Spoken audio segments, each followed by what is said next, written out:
আবারও একটি নতুন ব্লগ ভিডিওতে আপনাদের সকলকে জানাই স্বাগত। আর আজ আমি আপনাদেরকে নিয়ে যাব কলকাতার খুবই কাছে অবস্থিত একটি বৃহত্তর ধাম ব্রহ্মদত্ত ধামে। তো এখন আমরা দমদম স্টেশন থেকে ডানকুনি লোকালে চেপে ডানকুনি স্টেশন যাব, দেন ডানকুনি স্টেশন থেকে আবারও একটি ট্রেন ধরে বারুইপাড়া স্টেশন যাবে। তো চলুন যাওয়া যাক। এই দমদম থেকে আমরা ডানকুনি লোকালে উঠে পড়েছি, আর এই মুহূর্তে আমাদের ট্রেন দক্ষিণেশ্বর স্টেশন ক্রস করছে।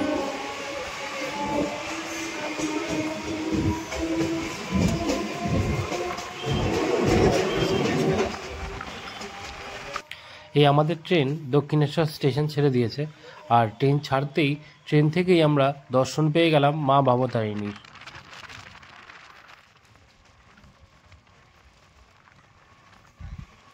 এখন আমাদের ট্রেন বালির ব্রিজ ক্রস করছে।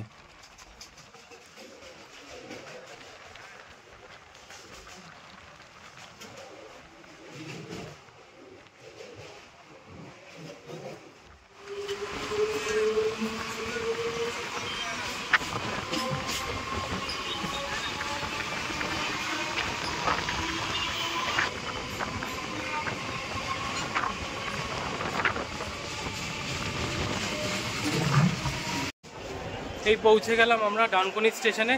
এবার এখান থেকে আবার ট্রেন ধরতে হবে হচ্ছে বর্ধমান কট লাইনের ট্রেনগুলো, সেগুলোতে করে যাব হচ্ছে আমরা বারুইপাড়া স্টেশন। তো চলুন যাওয়া যাক।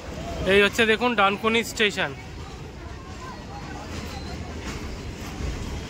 আপনারা শিয়ালদা থেকে আসলে ডানকুনি যেই প্ল্যাটফর্মে নেওয়া হবে ডানকুনিতে, সেখান থেকে চলে আসবেন 3 নম্বর প্ল্যাটফর্মে। এই উঠে পড়েছি বর্ধমান লোকালে। এই বর্ধমান লোকালে করে এখন যাব হচ্ছে আমরা বারুইপাড়া। চলুন যাওয়া যাক। এই আমাদের ট্রেন এখন ডানকুনি জংশন ছেড়ে দিল।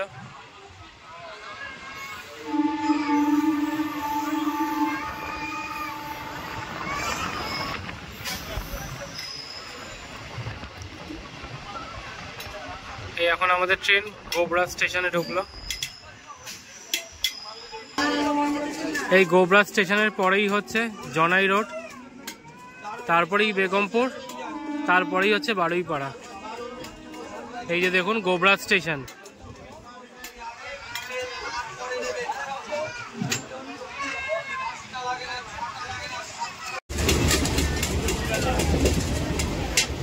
এখন ট্রেনের ভেতর থেকে একটু মুড়ি নেওয়া হলো 15 টাকা করে।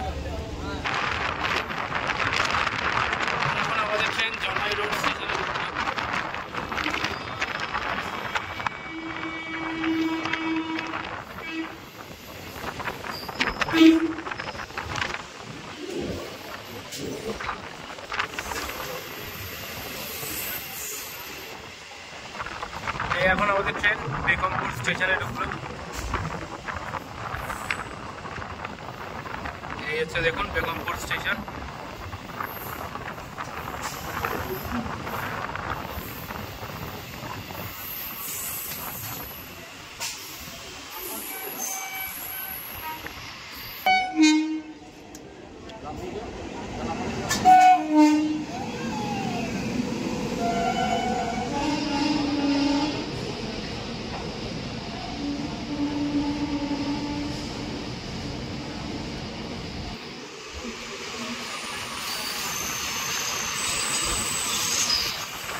এর পরের স্টেশনই হচ্ছে বারুইপাড়া, সেখানে আমরা নেমে যাব। এই এখন আমরা পৌঁছে গিয়েছি বারুইপাড়া স্টেশন। এবার এখান থেকে বাইরে বেরিয়ে যাব স্টেশন থেকে। তো এখান থেকে বাইরে থেকে আবার অটো ধরে যাব হচ্ছে আমরা ব্রহ্মদৈত্য ধাম। তো চলুন যাওয়া যাক। তো ব্রহ্মদৈত্য ধাম যাওয়ার জন্য আপনাদের কিন্তু বাড়িপাড়া স্টেশনে আসতে হবে। তো আপনারা শিয়ালদা থেকে যদি আসতে চান তো শিয়ালদা থেকে ডাইরেক্ট কোনো ট্রেন নেই, আপনাদের ডানকুনি স্টেশন আসতে হবে। আর ডানকুনি স্টেশন থেকে ট্রেন পাল্টে আবার একটি ট্রেন ধরে পৌঁছে যেতে হবে বাড়িপাড়া স্টেশন। আর হাওড়া থেকে যদি আসতে চান আপনারা ডাইরেক্ট অনেক ট্রেন পেয়ে যাবেন, বর্ধমান কট লাইনের যে ট্রেনগুলি চলে সেগুলিতে করে ডাইরেক্ট বাড়িপাড়া স্টেশনে আসতে পারেন। তো আমরা বাড়িপাড়া স্টেশন পৌঁছে গিয়েছি, তো এখন চলুন বাইরে যাওয়া যাক। এই হচ্ছে দেখুন বাড়িপাড়া স্টেশন।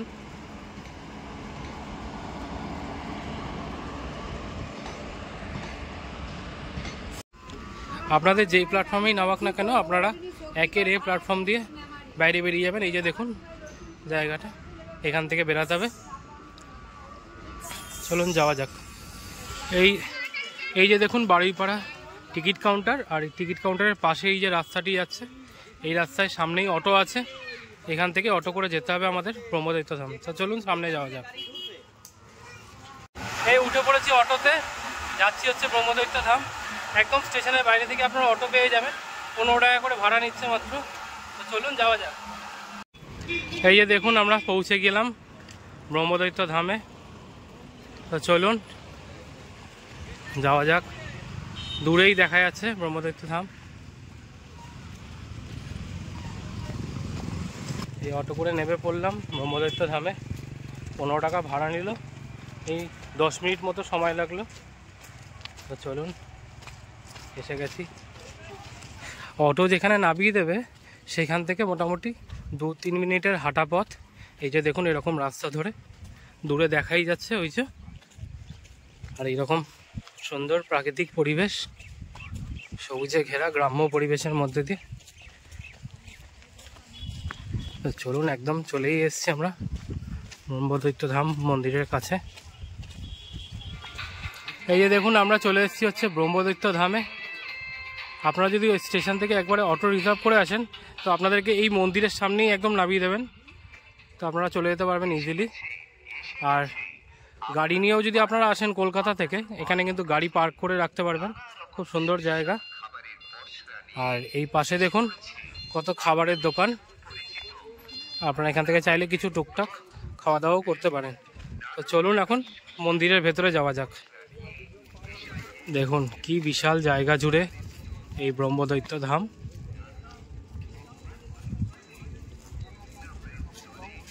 একদম গ্রাম্য পরিবেশের মাঝখানে এই ব্রহ্মদৈত্য ধাম, অসাধারণ একটি জায়গা।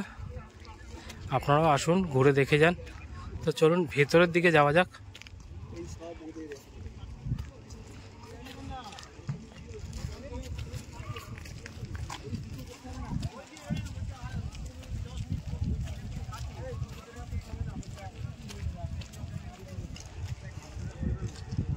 এই যে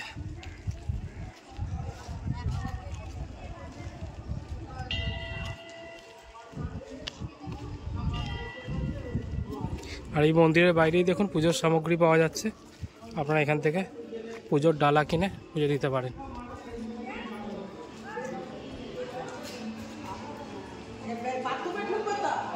ওয়াও, খুব সুন্দর।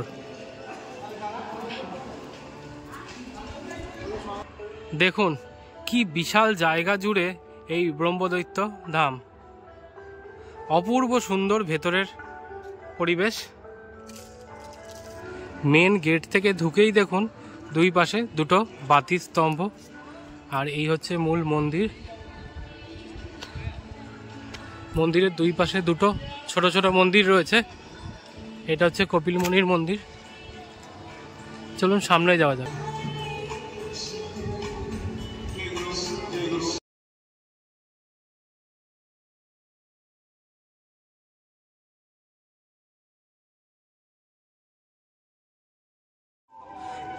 মন্দিরের ডান দিকে ছিল কপিল মুনির মন্দির, আর এই পাশে রয়েছে একটি গণেশজির মন্দির। চলুন সামনে দিয়ে দেখে আসি।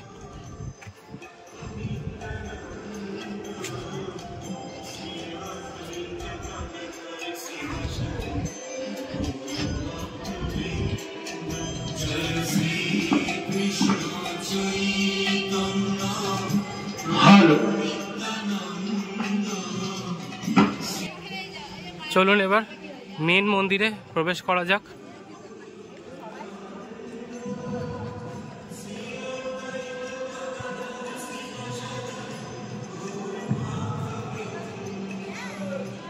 খুব সুন্দর কাজ করা দেখুন।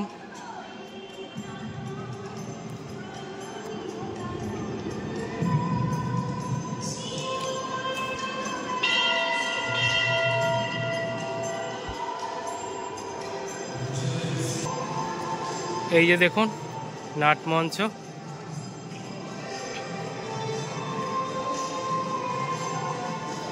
আর এই নাটমঞ্চের মধ্যে দেখুন একটি শ্বেত পাথরের কচ্ছপ বানানো রয়েছে, বিষ্ণুর অবতার হিসাবে বানানো, অপূর্ব সুন্দর।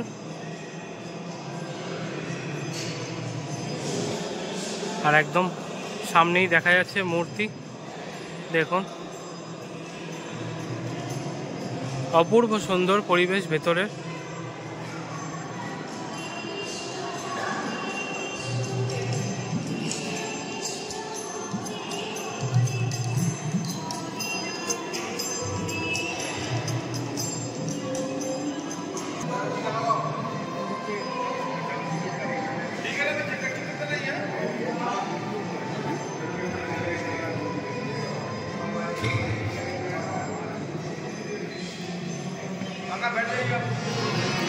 এই যে দেখুন গুরুদেবের মূর্তি, ইনি আর কি এই ধামটি সৃষ্টি করেছেন।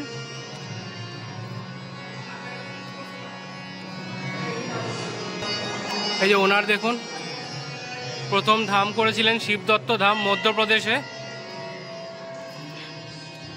আর দ্বিতীয় ধাম তৈরি করেছেন অনুসয়া দত্ত ধাম কন্যাকুমারীতে, আর এই তৃতীয় ধাম হচ্ছে ব্রহ্মদত্ত ধাম আমাদের এই কলকাতায় রয়েছে, আর চতুর্থ ধাম অত্রি দত্ত ধাম উত্তরাখণ্ডে।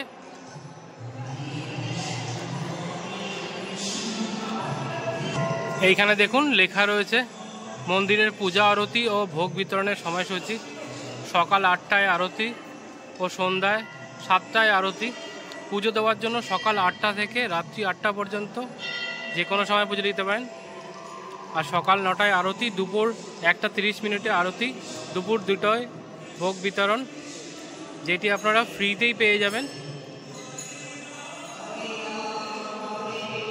তারপরে হরিনাম সংকীর্তন সহকারে পালকি নিয়ে ভ্রমণ রাত্রি 9:30 পর্যন্ত ও রাত্রি 10টায় আরতি। এখানে দেখুন পুজো দেওয়ার টাইমিং ও ভোগ খাওয়ানোর টাইমিং সব কিছু দেওয়া আছে, আপনারা চাইলে পজ করে একটু দেখে নেবেন।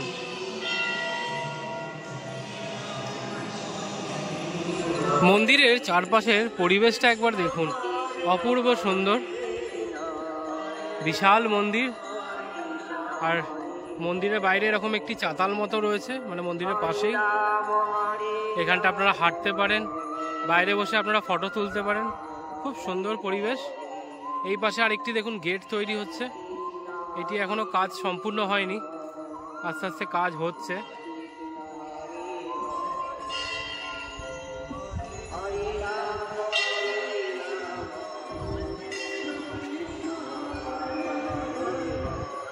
কিছুক্ষণ পরে আরতি হবে, তো আরতি দেখবো আর আপনাদেরকেও দেখাবো।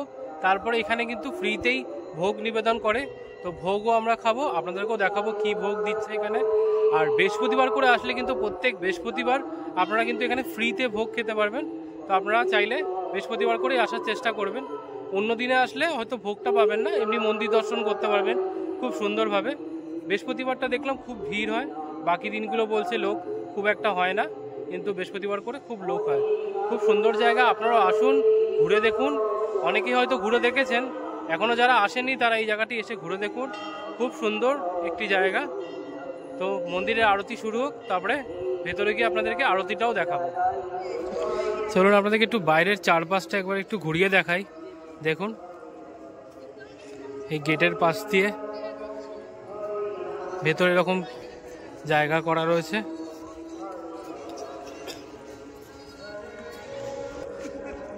এই হচ্ছে দেখুন মেন মন্দিরের চূড়া, আর পুরো এরিয়াটা অনেকটা বড়, বেশ ভেতরের খুব সুন্দর পরিবেশ। বারবারই সুন্দর বলতে বাধ্য হচ্ছি, কারণ যারা আপনারা এসেছেন তারাই জানবেন ভেতরটা সত্যি কতটা সুন্দর।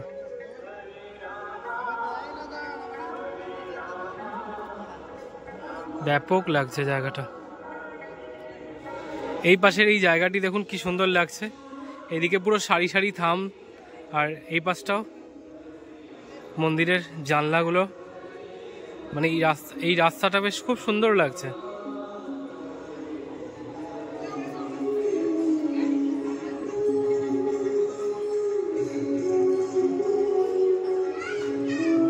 মন্দিরের বাইরে দেখুন কি সুন্দর সব মিষ্টি বিক্রি হচ্ছে। এই যে ছোট ছোট গজা আছে, এগুলো কি গো? হালুয়া। আর এগুলো কি নরম সন্দেশ? মোরব্বা দেখুন কত কিছু আছে। আমরা এই গজাটা কিনলাম 20 টাকা করে প্যাকেট।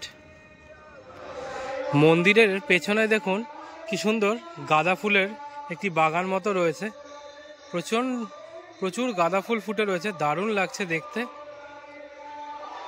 চলুন, আরতির টাইম হয়ে গেল, ভেতরে যাওয়া যাক।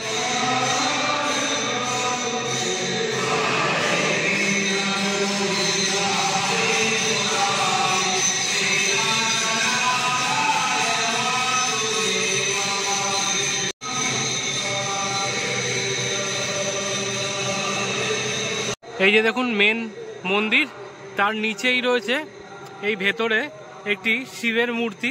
ভেতরের পরিবেশটা খুব সুন্দর, আপনাদেরকে ঘুরিয়ে দেখালাম। তো চলুন, আরতির টাইম হয়ে গেছে। মন্দিরের ভেতরে পুজো দেওয়ার পরে দেখুন এইখানে ধূপদানি জ্বালানোর জায়গা করা রয়েছে, আপনাদের এখানে এসেই ধূপ মোমবাতি জ্বালাতে হবে। দেখুন এখন কত লোক এসছে, প্রচুর লোকের ভিড়, আর এখন আরতির টাইম হয়ে গেছে।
এই যে দেখুন আরতি হয়ে যাওয়ার পরে এরকমভাবে লাইনে দাঁড়িয়ে কুপন নিতে হয়, কুপন নিয়ে তারপরে ভোগ প্রসাদ পাবেন।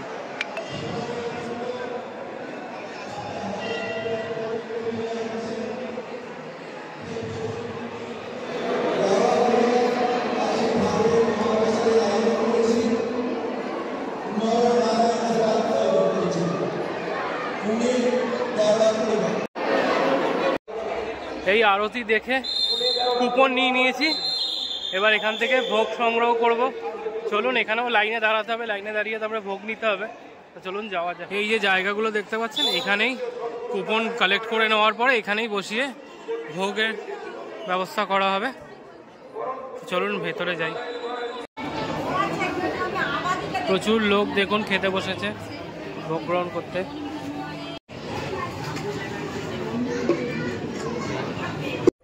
এই ভোগ খাওয়া হয়ে গেল আমাদের। ভোগে ছিল খিচুড়ি, আর এখানে যে ভোগটি পাওয়া যায় সেই ভোগটি আর কি কোনো না কেউ দান করে, সেইটাই আর কি ভোগ হিসাবে এখানে খাওয়ানো হয় সাধারণ মানুষদের। তো আপনারাও বৃহস্পতিবার করে আসলে এখানে কিন্তু বিনামূল্যেই ভোগ গ্রহণ করতে পারেন আর সুন্দর মন্দির দর্শন করতে পারেন। এই আমাদের মন্দির দর্শনও হয়ে গেল এবং সাথে ভোগও গ্রহণ করে নিয়েছি। তো এবার বাড়ি ফিরে যাব। তো এই ভিডিওটা এখানেই এন্ড করছি, আবার হাজির হয়ে যাব নতুন কোনো জায়গায় নতুন কোনো ভিডিও নিয়ে। ততক্ষণ ভালো থাকবেন, সুস্থ থাকবেন আর দেখতে থাকবেন আশিস দাস ব্লগ। আর চ্যানেলে নতুন হলে চ্যানেলটিকে প্লিজ সাবস্ক্রাইব করবেন। তো আজকের মতো এখানেই টাটা।